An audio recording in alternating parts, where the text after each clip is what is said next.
sango ya République démocratique du Congo. Nazana esengwa koyeba bino ebele à travers République démocratique du Congo ebele à travers le monde. Na kolanda basango na biso ya République démocratique du Congo na mongongo ya mwana mboka Samba Olonga des pères et des mères. Soki oza déjà en direct to pe obetili bakumalamu ya kokutana na elongi ya mwana mboka Samba Olonga na etando oyo na tombeli yo penza boye malamu boyebi ndenge nini tosalaka mpona ko encourager chaîne na biso ko partager actualité ko liker yango et ko s'abonner soki oza nano abonné te na etando na biso.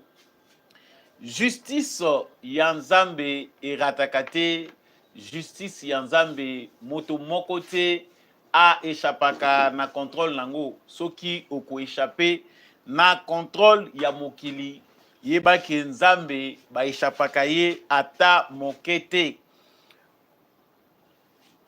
Wana oza en direct yebaki mabe ozali kosala et qu'on rattrape d'une manière ou d'une autre. Tu finiras par payer les prix de tes actes. À la une, il y a actualité na biso actualité à Yambo.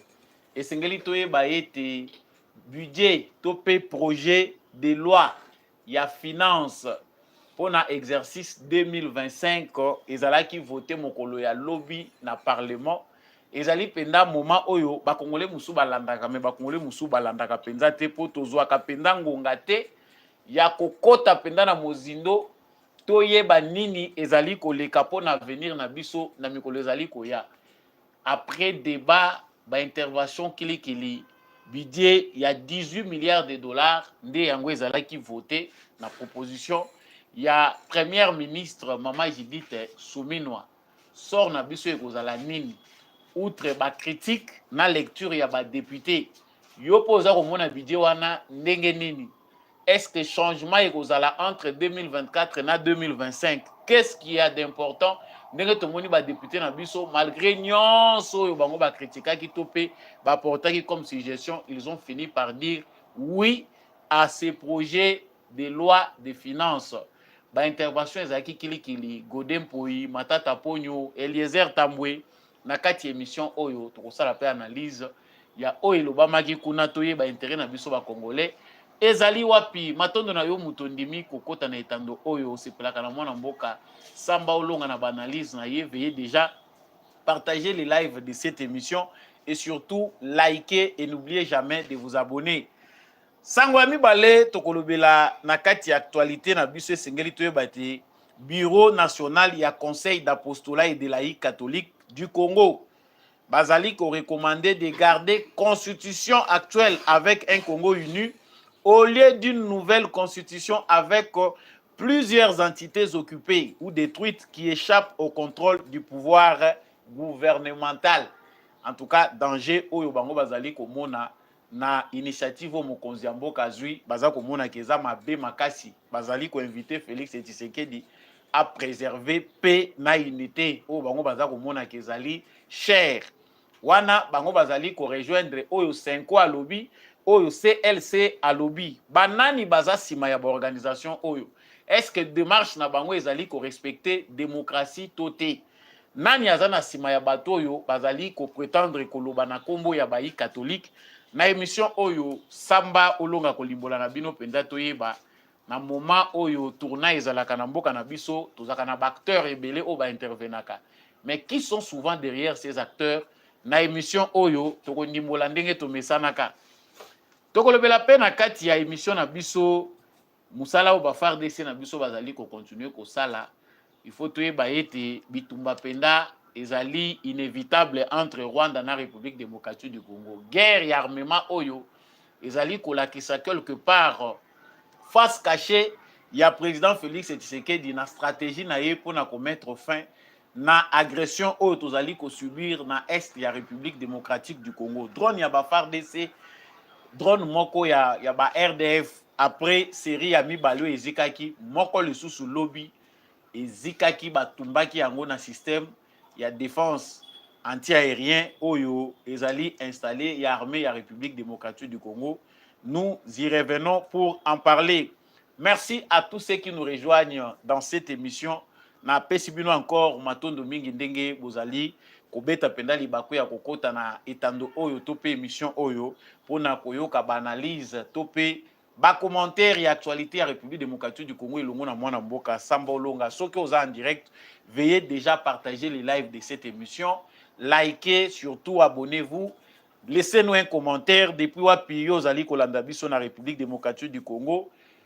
Bonjour, bonsoir, continuez à partager l'actualité. Je suis en direct. Bobo Sanapete que justice Yanzambe et Zalaka. Voilà. Wana nautaki kolobana sommaire. Nautaki kotalisa que lobby ezana moment moko décisif oyo ezalaka déjà rituel. À chaque fin de l'année, na exercice budgétaire, il y a armée na biso, il y a gouvernement na biso, bazalaka soumis na exercice ya kokende ko présenter budget, topé projet ya loi de finances na Assemblée nationale pour na approbation. Na yango mokolo lobby bango ba échappaki te na rituel wana. Batu mingi na Congo balingi changement mais tolingi ko serete pona kolandela ba politicien ba acte nyonso bazali ko poser moko na moko pour to matape na niveau ya démocratie na biso. Lobby tomoni mama première ministre Judith Suminwa elongo na ba ministre na ye nyonso ya gouvernement na ye bazalaki wana pona ko défendre projet oyo bango ba initier. Il y a loi de finances. 18 milliards de dollars. C'est plusieurs milliards de francs congolais. C'est dans les 400 et quelques milliards. Il y a des francs congolais des projets Oyo Bango va présenter pour un exercice budgétaire il y a 2025. Comme à l'accoutumée, Tozala qui fasse, il y a bateau Oyo Baza éloquent. Naba oyo baza moins éloquent avec des bons discours, avec des discours pour faire rire. Tendance, il y a République démocratique du Congo et que humour et accompagnaka biso à chaque instant dans la vie, même là où les gens sont tristes, l'humour ne manque pas. Quelque part, Zamba pambola biso pour humour ango, ils ont faire vivre les Congolais, même dans le contexte où il y a des difficultés énormes. Les Congolais trouvent toujours un moyen de sourire.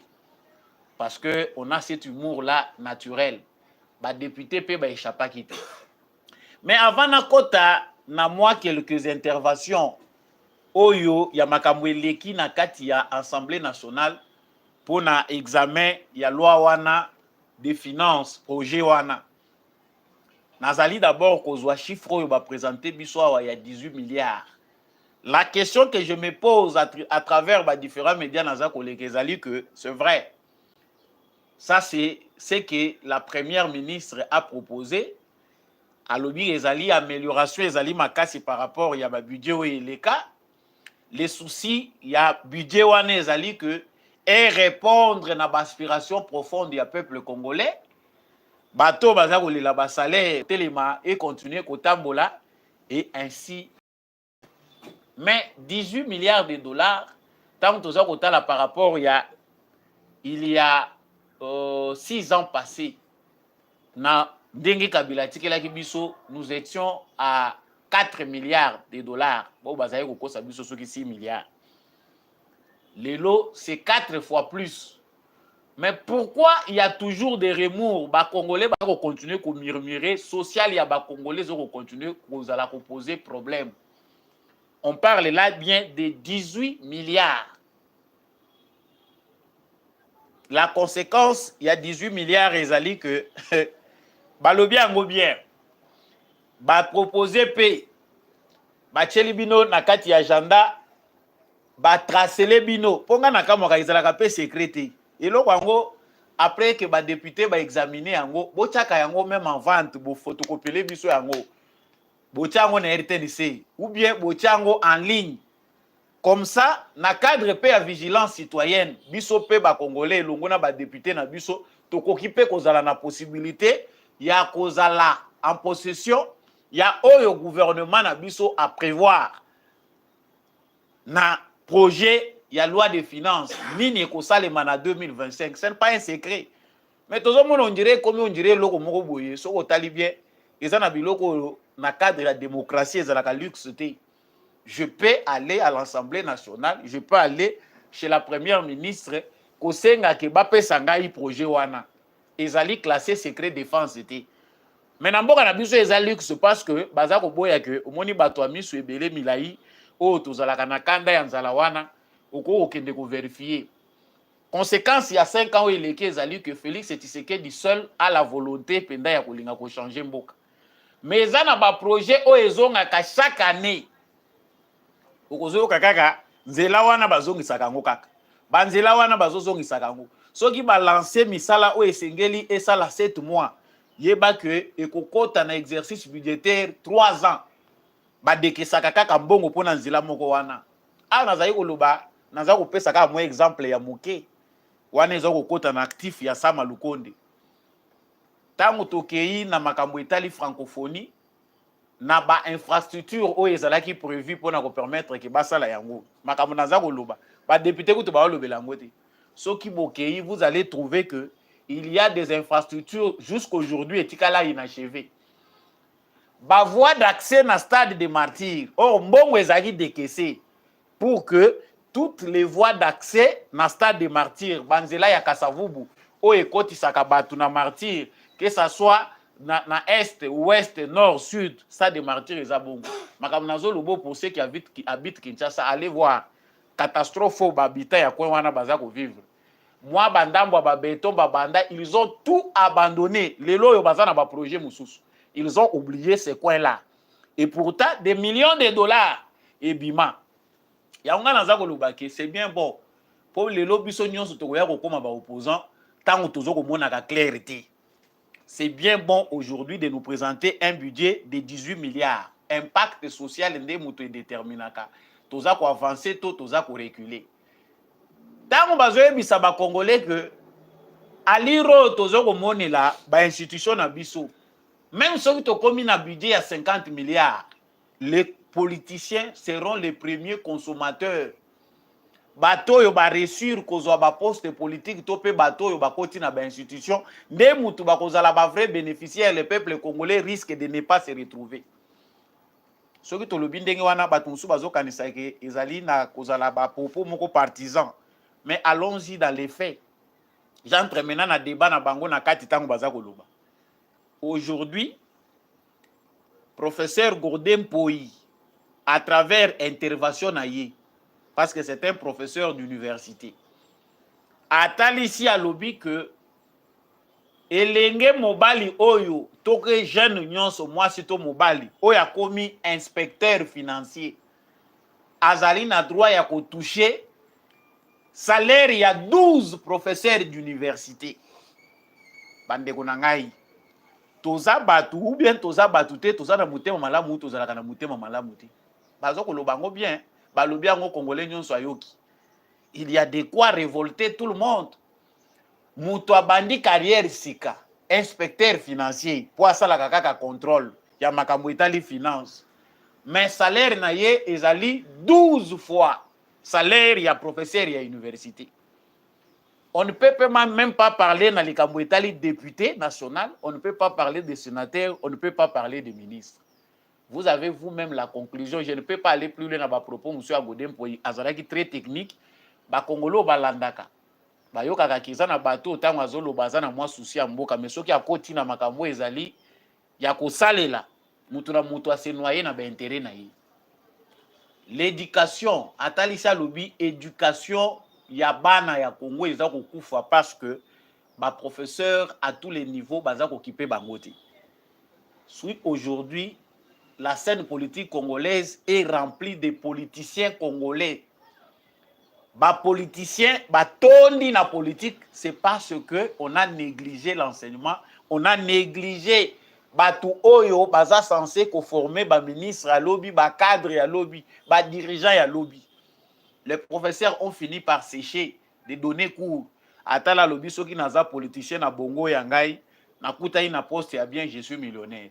soki natikali naza kolandela oyo eza salaire na nga en tant que professeur d'université, je meurs pauvre.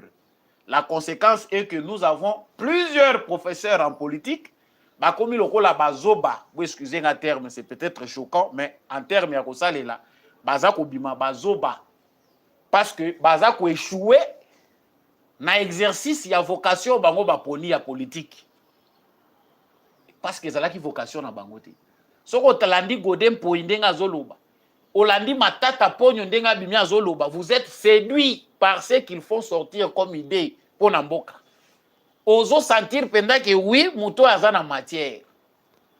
Mais mawana biso, tout ceci a été fait sciemment. Na utaye koloba mikoleleka ki awa na lobi likambo etali constitution ya mboka. Bandeko na biso musu balingaka bamona to pe ba vivre likambo ba comprendre yango à travers expérience. Mais nous avons aujourd'hui l'illustration de cette constitution qui a été conçue pour le pillage. Bino moko botala ba secteur clé ya société. Ce qui est éducation ezate mboka ekufi. Mais on préfère affamer les professeurs d'université, les professeurs ya ba humanité, affamer ba professeurs oyo bazali kotangisa bana na biso to pe ba maître ya ba école na ba école primaire na biso. On les affame. La conséquence aujourd'hui ezali que Tshisekedi a fait un pas, gratuité de l'enseignement. Mais bon que ndekota la qualité ya ba enseignant ya lelo. Parce que niveau éducation et quoi, sachez aussi que bana bazana gouli sous-souté ya kozala batangisi. Lobi mutangisi azalaki mutu ya mutu ya. Moi qui vous parle à un moment de la vie, je ne sais pas vous dire dans ba détail belé, j'étais professeur ya civisme. Pour une année seulement na lobi na ko sa sumu salo yote. Na osala ngoli sous-souté. Et batu soki bazo raisonner le rôle ngai. On peut avoir la vocation ya ko servir, ya ko éduquer batu lobi bazala ba ministre, bazala batu minene, mais otali yo moko individualité na yo, la vie te rattrape. Tu ne peux pas acheter une maison ou finir par kosomba ndako en état professeur na Congo. Au moins ba professeur ya université, mais ba professeur o ya biso batangisaka na ba humanité na ba maître eza pasi. C'est-à-dire tous ceux qui ont vocation d'enseigner, bato yo ba koki kotangisa bana na biso lobi ba koma bato, ba baye. Ata mwana aza kolula ke enseignant na biso nga pe fona koma lokola ye tango akokola kaka tali état ya enseignant, il ne peut pas le faire. Conséquence ezali que maintenant c'est les médiocres, comme dans l'armée, comme dans la police. Muto azana bongo azana mayele azotala lobi carrière ya policier, carrière ya enseignant et lo nina ke kosala kuna. Tous nous sommes obligés soko yebi ko bunda bien au se retrouver comme politicien. C'est-à-dire la constitution actuelle que nous utilisons a été conçue pour favoriser une catégorie. Bato baza makasi ba accéder na ba fonction politique, ba koti na ba institution, bango wana nde bakoki ko se retrouver. C'est une guerre de classe. C'est-à-dire il y a une classe qui s'est créée à travers cette constitution où eza ko sala ke ba congolais ba bénéficier. On peut avoir un budget de 18 milliards, de 20 milliards, ba congolais bazolela comme si de rien n'était. Pourquoi? Parce que professeur Godin Mpoyi alobi po ya za professeur, Vital Kamerhe alobi kana ye za pe kaya ndeko na ngai awa oyo aza awa Jean-Claude Tshilumbai, premier vice-président de l'Assemblée nationale, ye pas azaki professeur, salaire kuna moyen te. Oyo pe lisusu professeur Joli alobi salaire ba professeur moyen te. Ce sont les professeurs d'université nde bakoti na politique batondi balandi na bango mbongo. Mboka ekufi. Maintenant nous sommes naïfs parce que nous pensons que ba oyoka la biso mawa. Ba kozonge la biso balobi ndenge toyoka bango ba oloba wana. C'est-à-dire après leur dire ils vont se réunir balobi te to réduire train de vie à l'institution. Ils ne le feront pas. Et Tshisekedi non plus parce qu'il n'a pas ces prérogatives là seul. Il faut arriver à faire un pas où il peut permettre que ba grande réforme salema. Biso nyonso bato tozana mayele mutu ya mayele mutu aza mayele koleka mutu na mutu azo isika na ye.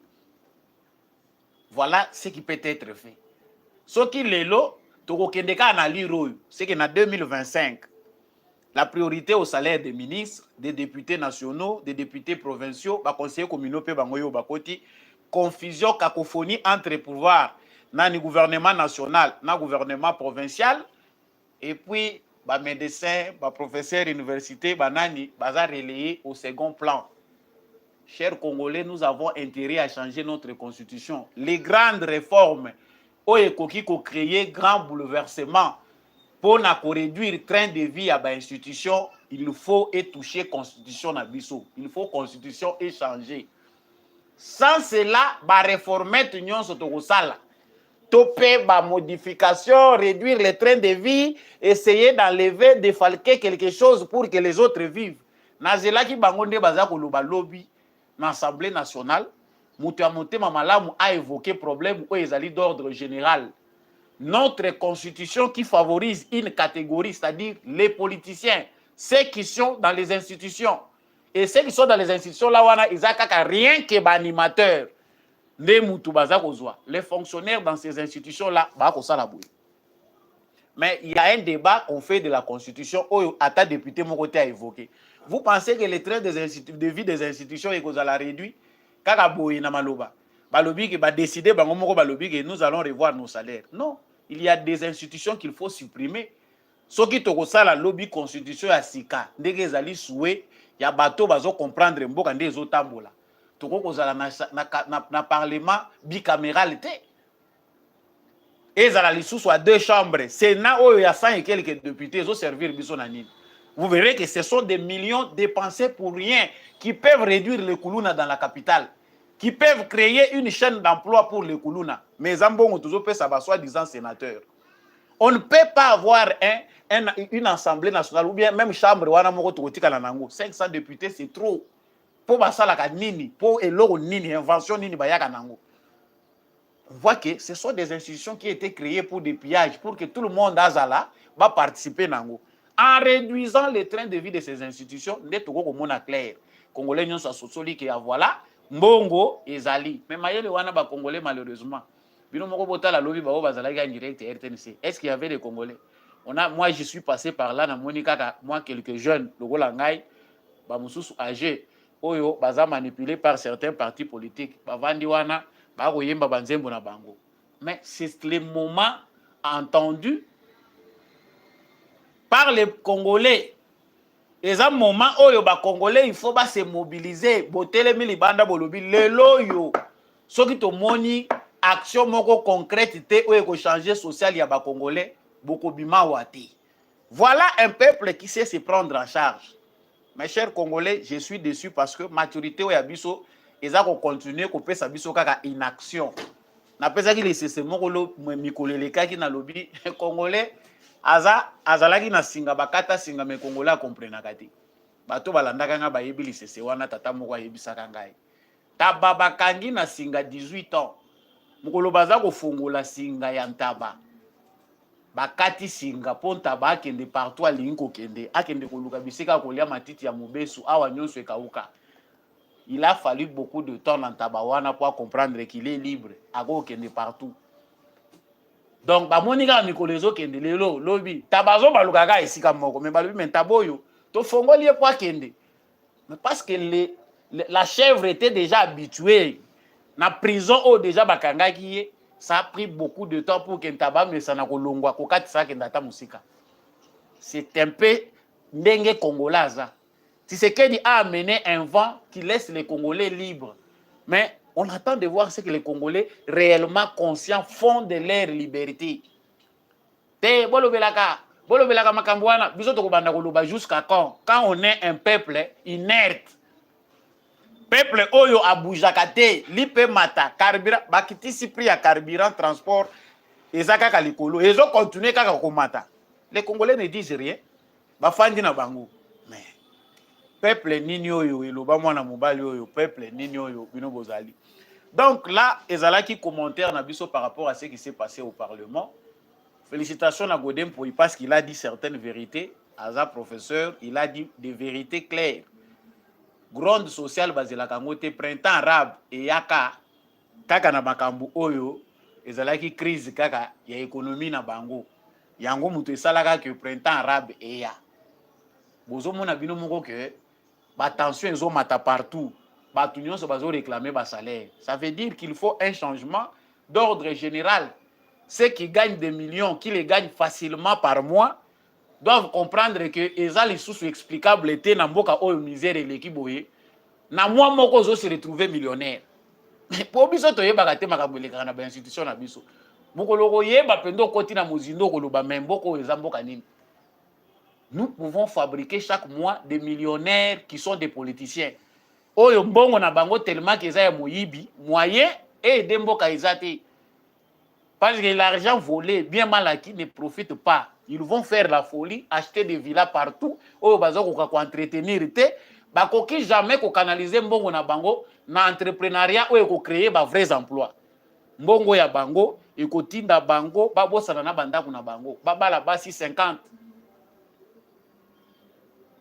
Nous, on attendait que Mokolo Félix Tshisekedi a accéder au pouvoir. Malheureusement pour lui, il est seul. Bah, qu'on réduire. Parce que politique, il y a Congo, il y a Lelo. Tant que politique, ils sont sous rentable. Et que la ministre, ça ne signifie rien face à quelqu'un qui dirige son propre entreprise. Donc, vivre en paix. Mais tant que politique, ils ont continué à fournir, bon et belé à Congo, ils ont eu des politiciens. Matato qui t'attendent baza la kabiso bonheur en 2025. Je ne suis pas prophète de malheur, mais soyons réalistes. Avec structure autozanango, na forme makambo autozanango awa, tout tourne autour des institutions. Kaka fonctionnement na bango. Le moko premier ministre oazo ya présenter biso budget où ils sont très réaliste. Regardez ce qu'il venait de faire il y a 2 semaines passées. 1 million de dollars à dépenser pour faire quoi? Kaka pona kamwa jardin oyo eza wana ya primature. Non pona ko rénover jardin na bango wana.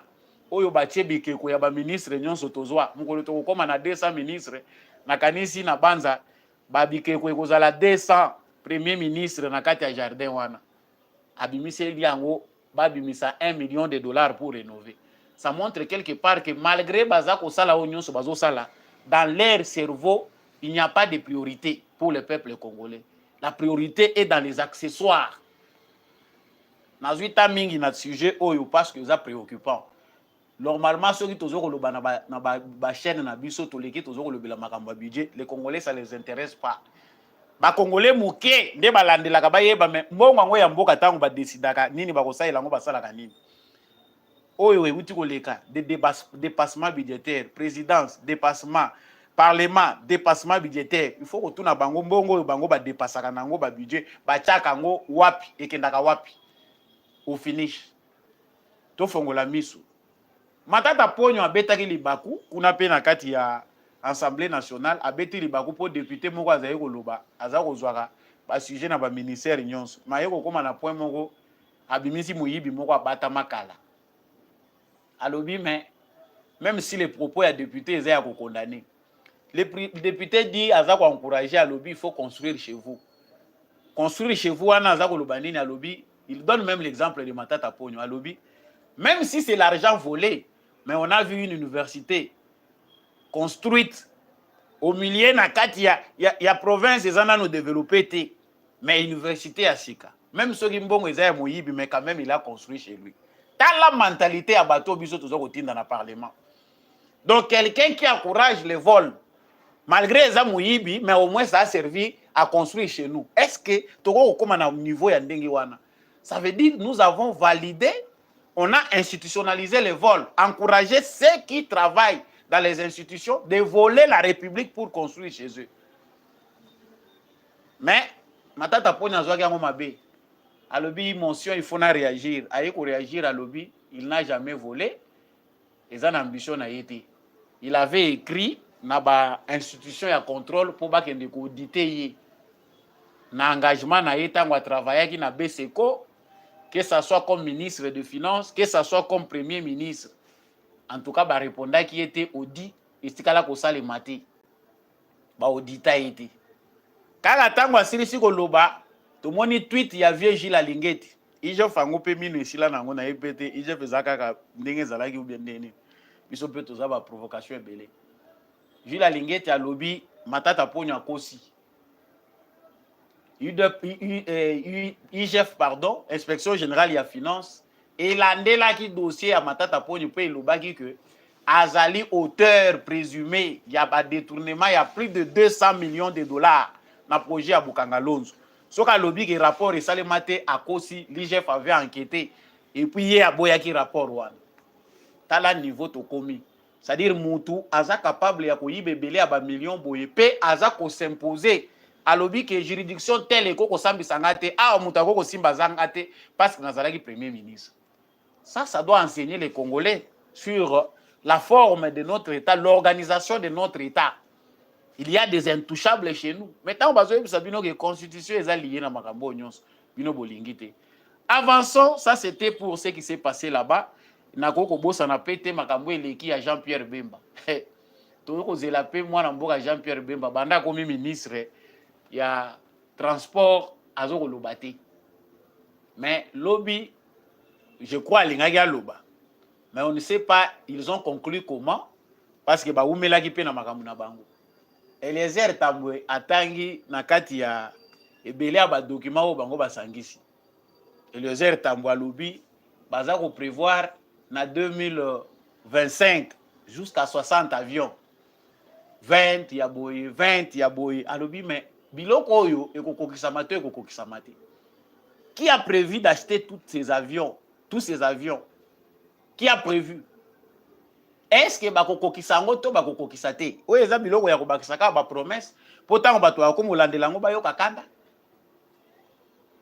Jean-Pierre Bemba même soki ozwi penda tante ya koéclairer opinion malamu mais ka koleka pe na ba média oyebisa biso réellement eza likanisi uti epai na yo na premier ministre bosololaki bomoni que ba recette ezo permettre que ba avion même ba avion pe yaka ndenge wana te 60 ezaki ba bosani la place il y a 2 babakisi 0 on n'a pas compris bo aider biso to koma même yemoko Jean-Pierre Bemba peta bazolo belango akamwe mais atuni ambi oh oyo ezobima wapi eutaki na kati ya saki ya mama Judith Suminwa eleki mbala moko to eutaki pe pa Jean-Pierre Bemba bota la biso likambo yo moi même je n'ai pas compris ngai pe na comprenaki na ngai te ah voilà nous devons y revenir. Voilà ce que nous apportons comme commentaire dans makambo etali projet ya loi ya finance oyo ba votaki lobby mais au finish ba voter yango. Peuple congolais, apprenons aussi ce qu'on appelle vigilance citoyenne. Pose à la vigilance citoyenne ou aza kolandela nyonso et c'est un cas que vous la membre à parti politique. Et c'est un cas que baya ko mobiliser ou basimbisa au drapeau ya nzete o tango nomination yaka baponaka bato ba famille na bango. Et sengeli na yo koza ko veiller les Congolais peuvent se mobiliser, se trouver devant l'Assemblée nationale. Toye a po to lingi toye balelo. Nini bato ba ko décider soki bo décider bo ete biso to boy na ebité sango ya mibale na ye na ngwa ezali ko dévoiler complot moko o essayer yebani na bato yo baza éclairé mais o ezo senga ke tozongela ka lisusu parce que nous sommes à un moment à un tournant décisif ya mboka na biso. J'ai parlé longuement dans makambo etali constitution. À chaque analyse, toujours là qui s'est bien fondé, il y a pourquoi il faut changer la constitution.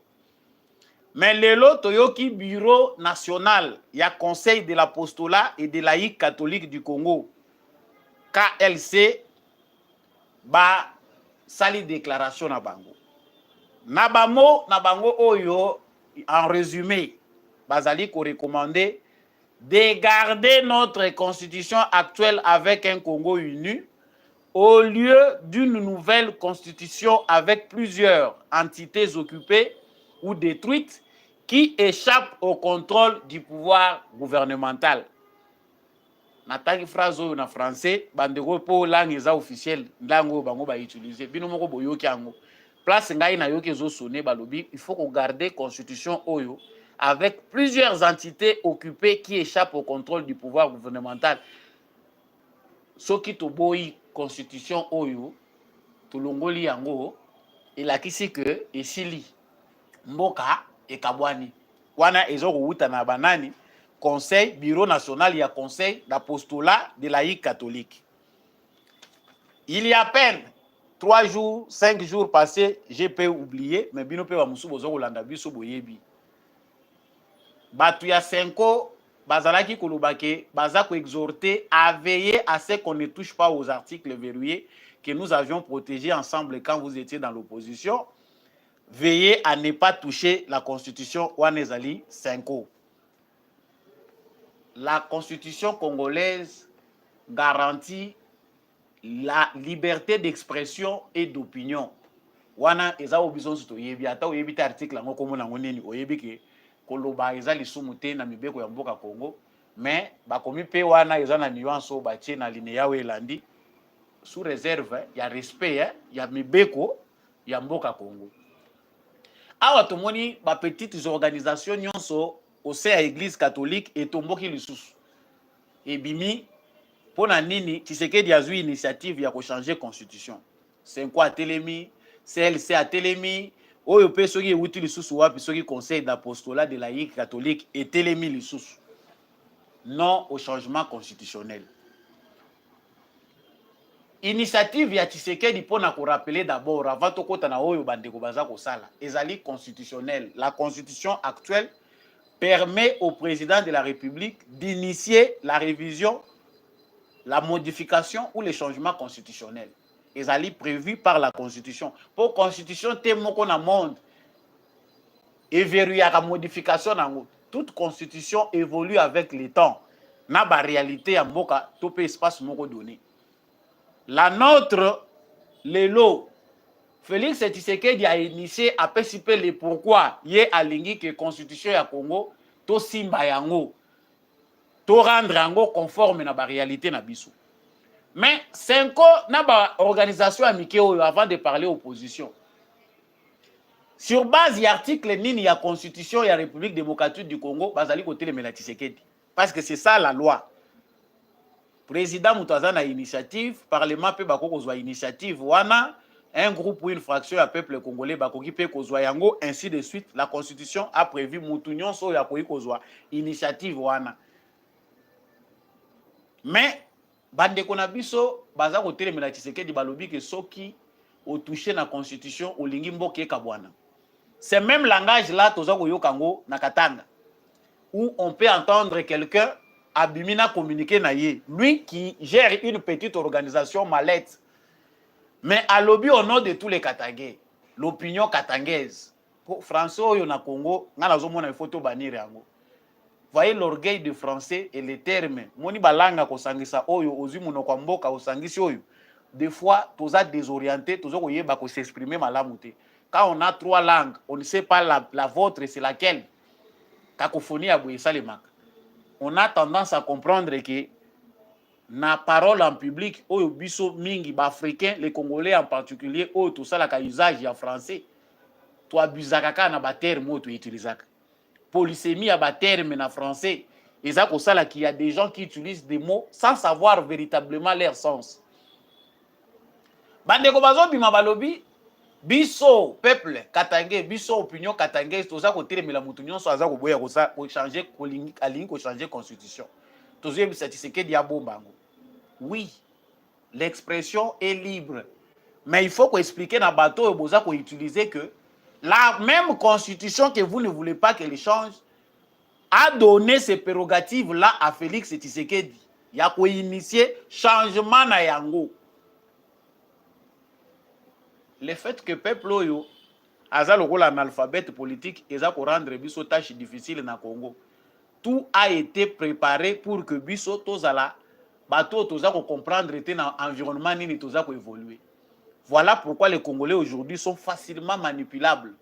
Constitution depuis 2006 eza ko prêter toujours à confusion, toujours à débat, toujours au chaos. Que ça soit na gestion à choses publiques, que ça soit na fonctionnement ya justice, na fonctionnement ya institution. La Constitution nous amène toujours à des débats soit stériles, soit des débats qui occasionnent l'incompréhension. C'est parce qu'elle n'a pas été faite pour nous, ni encore faite par nous. Oyo ba évêque catholique, certains prélats catholiques baza ko sala, ezali incivisme parce qu'ils ont prévu dans la Constitution na biso. Basango bazali na droit quelque part en tant que société civile, ya ko sensibiliser peuple congolais. Ce qui bango ba monique opinion na bango pour na bango constitution oyo eza malamu et qu'il faut ezala, il se limite au niveau ya sensibilisation, expliquer pourquoi vous ne voulez pas qu'on touche à cette constitution, pourquoi vous ne voulez pas que cette constitution des belligérants qui continue à faire les ravages soit toujours notre constitution. Mais basango bazo kende musika pona koyebisa ba congolais que bo se mobiliser pour bokota na balabala. Mais sous d'autres cieux bakokanga bino bokosa la prison. Qui vous donne le pouvoir? Quel est cet article-là de la Constitution? Naza ko répéter que tant toza ko tanga na ba mikande belé. Eza facile. Kokoma pasteur, mais kokoma sango eza procédure moulaï. Bané ya mutu kokoma sango ce n'est pas donné à tout le monde. Un pasteur, cet esprit a ko kwela yo zaka déjà frère, lobi batio maboko komi pasteur. Pour alobaka déjà bien. Mais sango soko za mayele te, soko resurité na betape nyonso kokoma sango te. De lingi koloba ke basango ya mboka na biso bayebi mibeko te. Yango tozo koloba que quelque part l'État doit agir pour mettre fin à ces manipulations qui n'émanent pas du Congo mais qui viennent de l'extérieur. Na fongoli sikoyo place mama ya likambo evandi. La réalité que nous découvrons aujourd'hui ezali que à chaque tournant décisif ya mboka na biso, Union européenne accompagnera biso pas comme partenaire pour aider biso to évoluer, mais partenaire pour la division au nom de leurs intérêts. Politique y a divisé pour mieux régner au IAC à chaque fois. Chaque fois boyoka au Senko, au CLC, au Moussous Babimi Sogi KLC. Ezali parce qu'il y a des gens derrière qui tirent les ficelles. Kop na bango. Les lots ozali koloba oyo dans les couloirs occidentaux. Pour ne pas parler des couloirs européens, bazali kolobela likambo ya ba réforme au Tshisekedi alingi kosala na République démocratique du Congo. Pour ceux qui ne veulent pas voir un État congolais organisé, il faut manipuler batuna bango ba mesana ko manipuler. Hier, ils ont manipulé Fayoulou et quelques individus de l'église catholique. Naza ko benga bango ba individu parce que les autres découvrir la vérité. Nasengaki déjà pardon na bandeko na biso ba catholique que c'est abusivement que nous parlons que l'église catholique, toza ko loba que l'église catholique eza ba catholique nde baza ko sala faux. Que ça soit Chole, que ça soit Mbongo, ba opinion politique o bango ba pesa ka yangaka ka bango moko. Makambo o bango ba sala ka na Congo, ça n'a rien à voir avec le Vatican ni encore politique. Oyoyo, il n'y a pas na église catholique. Ce sont des organisations aujourd'hui transformées en mafia. Oyo ko engagé kaka ba individu oyo baza ko représenter yango. Nulle part église catholique a mandata bango pour ba kota ka makambo ya politique ya Congo. Nous avons abusé parce que toyeba kité comment il fonctionne. Mais mukolo toyoka ki abe show la za koloba. Mukolo to tangi ba mikanda bandeko na biso ebele baza ko comprendre que c'est une aventure pécuniaire pour na bango. L'argent n'est pas mobile na bango. Awa toza koloba wa les paniers de la corruption circulent encore. Mbongo ya corruption et bandit. Vous voulez qu'on ne touche pas à la constitution parce que commis bien sacré pour nabino. Mais pourquoi mbongo il faut ouita libanda ya Congo pour na koya ko manipuler nango ba congolais na kati pour qu'on ne touche pas à la constitution? C'est grave. Awa toza koloba wa baza ko citer parti ya Moïse Katumbi.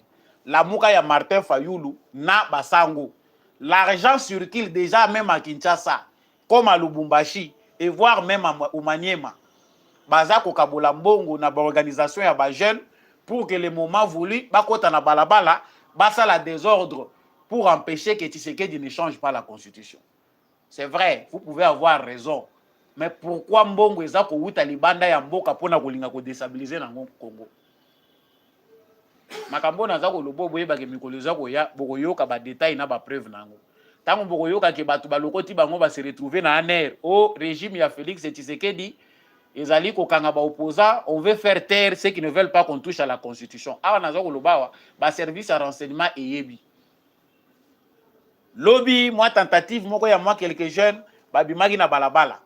Moi ba jeune ba bimi na balabala na chango ba meki ko tumba ba pneu ba panzi bango ba panzani. Lelo devant le siège à Martin Fayoulou, quelques pneus, une dizaine de jeunes, bah, le but aux paralyser circulation pour faire ce qui se fait là n'est pas pour l'intérêt du Congo. Nous savons que le peuple congolais qui a atteint un certain niveau de maturité ne peut pas se laisser berner par des individus motivés par l'argent. Biso nyonso toyebi déjà que constitution ya mboka Congo eza mabe. Et salami pour favoriser ba bêtise enrichissement illicite, il y a quelques individus. Est-ce que Martin Fayulu aza mwana muke pona koyeba ko comprendre que structure otoza nango ou bien tokozela po Martin Fayulu mukola kokoma président de tokosala ngo? Eza na ba mususu bayebi malamu ya kosala mais bazozela Tshisekedi ya corrompre bango po baya ko loba vérité. Quand yo oza congolais, oyebi que constitution eza mabe, mais tu attends qu'on t'appelle. Tant qu'on se retrouve dans le bureau à Tshisekedi a proposé au poste de oyebi sa ba congolais que constitution eza malamu. Chers Congolais, biso mingi ya kolobeza na ngote. Sachez que les changements de la constitution, tant que tu as l'opinion congolaise, les Congolais qui vivent au Congo depuis 2005, 2006, même période ya Sun City, oyo bayebi genèse ya constitution oyo bayebi makambo toza koloba. Ba Congolais oyo ba bosani Etienne Tshisekedi te bayebi makambo naza koloba que cette constitution n'a pas été conçue pour le bien des Congolais. Nous avons nous-mêmes sacrifié, vendu notre pays. Et que moment yangoyo, ceux qui boyoki bazola musabitumba makasi, c'est parce que bayebi que il faut reprendre le contrôle du Congo. Boyebi sangai réforme nini Tshisekedi akoyi ko sala ya malonga, réforme penda oyo ekoyi ko simba, soki constitution eza changé te na configuration actuelle. Ezate Tshisekedi atika po tango tokozala na Fayulu comme président, tango tokozala na Katumbi qui est un sujet zambien en papier, akoyebisa biso que te wana nde sikoyo ye mutu akoya kokokisa yango. Tosi tolobi mingi na ba dossier oyo tokobanda kozongelaka yango kaka. La même Senko, j'ai expliqué encore na lobi que lobi boyokaki batu ya Senko ECC na batu mususu ba mibengaki ya opposition batelemelaki Tshisekedi bazolinga kolakisa biso balobi que Tshisekedi aza kolinga ko imposer Denis Kadima parce que aza mutu ya tribu na ye aza ya ye c'est son candidat. Bakoti na balabala, ils ont mis en jeu les moyens. Baluki baboma même batu ya kana bango moko baza kotambola na minduki pour tirer sur batu ya kana bango moko balobake pouvoir ya Tshisekedi eza criminel. Cette campagne là a échoué na premier mandat ya Tshisekedi. Bloc oyo balingaki ba constituer Senko, ECC, FCC ya Kabila ya kala, bato a PPRD na bato ya Lamuka et Panzanaki. Aujourd'hui, ces démons-là se reconstruisent encore sur base ya mbongo bacheli bango. Ce qui Tshisekedi les lois a changé la constitution, l'Union européenne a komona nzela ko kotela te pona ko manipuler ba Congolais. Voilà pourquoi les Français sont forts dans leurs médias. Bandeko bozala ba réseaux sociaux boyebi makambo naza koloba. Allez voir ce qui se passe France 24, RFI, TV5, ba médias na bango nyonso que ça soit en ligne. Constitution congolaise, la Senko a dit, la Senko a dit, ils ne font que relayer matin, midi, soir. Makambo Senko a lobby contre la constitution. Ils sont dans le jeu de leur pays. Il faut savoir pourquoi les médias occidentaux, les médias français, bazali à tout prix kolinga kokoti sana mutu ya congolais que constitution baza ko changer na Tshisekedi ezamabe. C'est quoi leur intérêt? C'est parce que leur intérêt est dans notre division, leur intérêt est dans notre désorganisation. Ba imposa ki biso constitution oyo conçue à l'étranger, ba yebaki ke tokotika la ko avancer te na constitution oyo. Et kozala sujet ya éternel débat. Toko bandaka ko betana kaka ba makofi tozo bundana kaka tozo betana tozo zonga kaka na ba même débat. Ata bobimisi ba idée ya malamu, vous irez nulle part parce que la forme eza déjà mabe. Ya biso koyoka ezali yango wana. Na bosukisi awa nazali kolobela likambo ya armée congolaise na stratégie oya Félix Tshisekedi ezali kokende vers apogée nango. Tout le monde y a de cela une semaine que l'armée rwandaise baza ko sala tentative ya kolinga ko gagner ba localité belé mususu. Mais eloko biso peut-être to éviter ezalaka ke mutu abatamio alekio makasi to alekio mayele. Mutu soka za ya kobomba na ozo yeba te qu'est-ce qu'il va faire alekio mayele. Qu'est-ce qui a poussé Kagame à demander aux Américains que basenga cesser les faits ou biso to lingaki te me baza ko imposer? Qu'est-ce qui a poussé Kagame à vouloir que non to kende ko solola? C'est quand il a vu que Félix Tshisekedi aza na agenda moko caché oyo ekozala terrible pour na devenir na bango. Le mieux à faire c'est de manipuler parrains occidentaux pour freiner cet élan là. Mais nous pouvons dire aux Congolais que l'élan wana eza freiné te.